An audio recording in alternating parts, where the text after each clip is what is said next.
Greetings citizens of England, Scotland, and Wales. We are anonymous.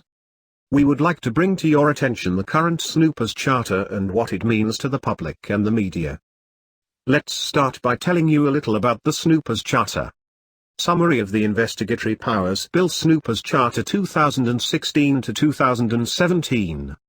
A bill to make provision about the interception of communications, equipment interference and the acquisition and retention of communications data, bulk personal data sets and other information, to make provision about the treatment of material held as a result of such interception, equipment interference or acquisition or retention, to establish the Investigatory Powers Commissioner and other judicial commissioners and make provision about them and other oversight arrangements, to make further provision about investigatory powers and national security, to amend Sections 3 and 5 of the Intelligence Services Act 1994, and for connected purposes.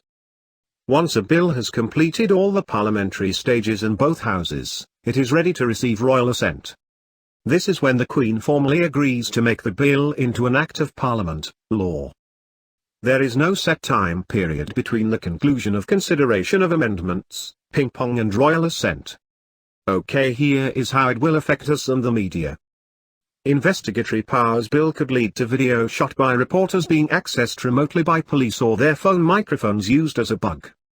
Peers have issued a serious warning that the government's proposed Snoopers Charter law could endanger journalists and their sources. The House of Lords heard a strong cross-party plea that greater protection for journalists' sources was needed in Theresa May's Investigatory Powers Bill, which seeks to extend the powers of state surveillance.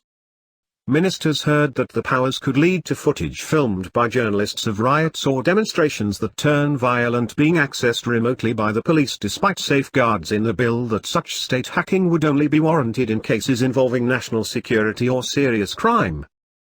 They also heard warnings that safeguards in the bill were too weak to protect the confidentiality of journalistic and other sources from being identified through police and security service access to communications data, including phone and internet connection records, which will track an individual's web history. Do I have to be suspected of a crime to be surveilled? Not necessarily.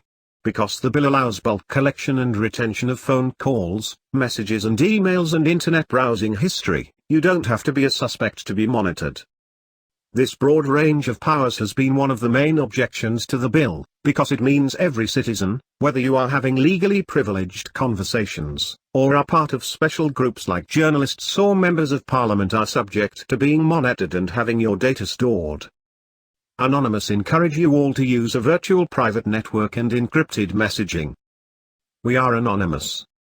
We are legion. We do not forgive. We do not forget. Expect us.